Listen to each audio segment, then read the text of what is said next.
जो भी मुझसे कहा आज तक, बताओ मैंने कौन सी टाली, आप वही पंचायती लोग बैठे हो, बताओ कोई टाली हो तो बता दो। जी अगर तारीफ मैंने नहीं टाली गांव राम की। और एक बात और, जब आज मुझे नाली साफ करनी पड़ेगी तो ढंग से ही करूंगा। लिख के देते हैं कि साधुओं और गांव वालों पर केस चल रहे हैं और दंगा होने की संभावना है। बताओ भाई कौन सी दंगा होने की संभावना थी? गांव राम हाथ उठा के बताओ, थी कि नहीं थी? दंगा होने की संभावना थी कि नहीं थी? तो ये गलत किया कि सही किया? क्या लोगों को गुमराह किया कि नहीं किया? तो गुमराह करके इसने इस प्रकार के कागजात दे दिए और रजिस्टर में कुछ और सिस्टम बना करके फर्जी तरीके से अपनी सेटिंग करके वो सारा काम बिगाड़ने का प्रयास किया। पूरे हरियाणा स्टेट से जो हजारों हजार विद्यार्थी यहाँ पर इस महाप्रतियोगिता के अंदर प्रतिभागी बनकर के आए, गांव का गौरव बढ़ा, कोथ गांव का नाम चमका, लेकिन वो सहन नहीं हुआ। उन बच्चों के लिए जो टॉयलेट आदि की व्यवस्थाएं थी वो इनके इस एप्लीकेशन के कारण प्रशासन को रोकनी पड़ी। नहीं तो प्रशासन नियमानुसार जो स्वीकृति देता है उसके अनुसार अपने कार्रवाई करता।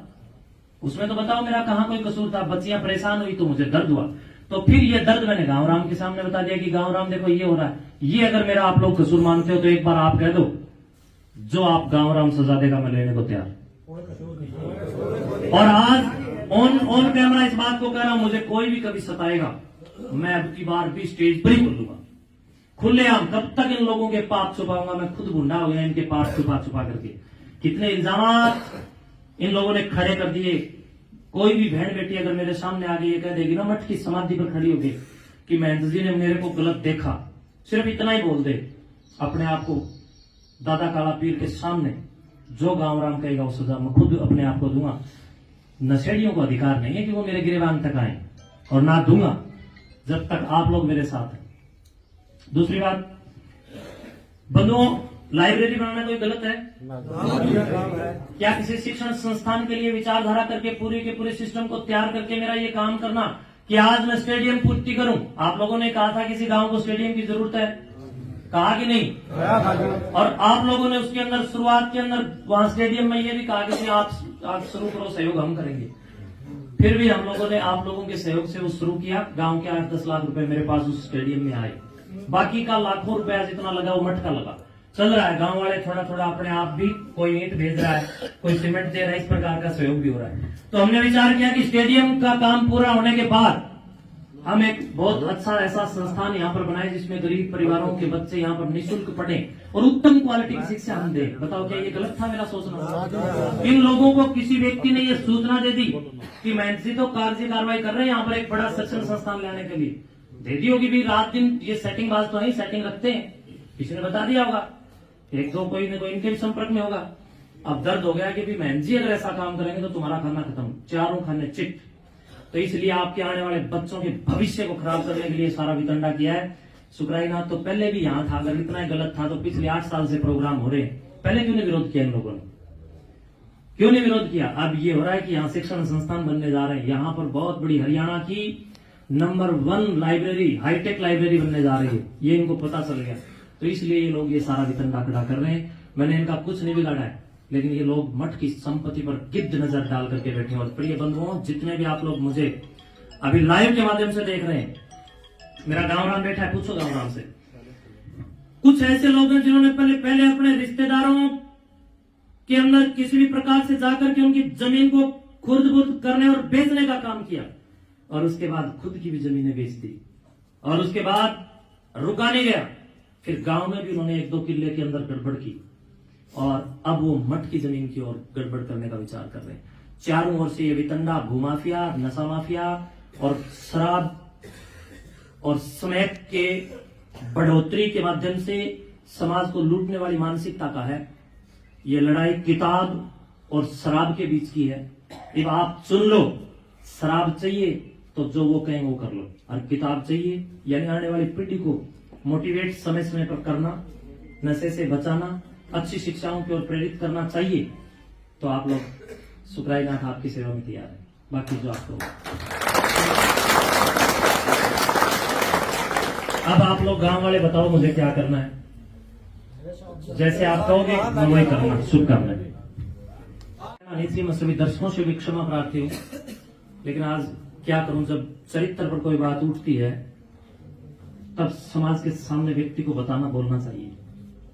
और मैं कोई सफाई नहीं दे रहा हूं, बल्कि मेरे अपने चाहने वाले लोगों ने मुझे इस बात के लिए विवश किया फोन कर करके कि प्लीज मैन जी बताइए सच्चाई क्या है, वरना लोग भ्रमित हो रहे हैं।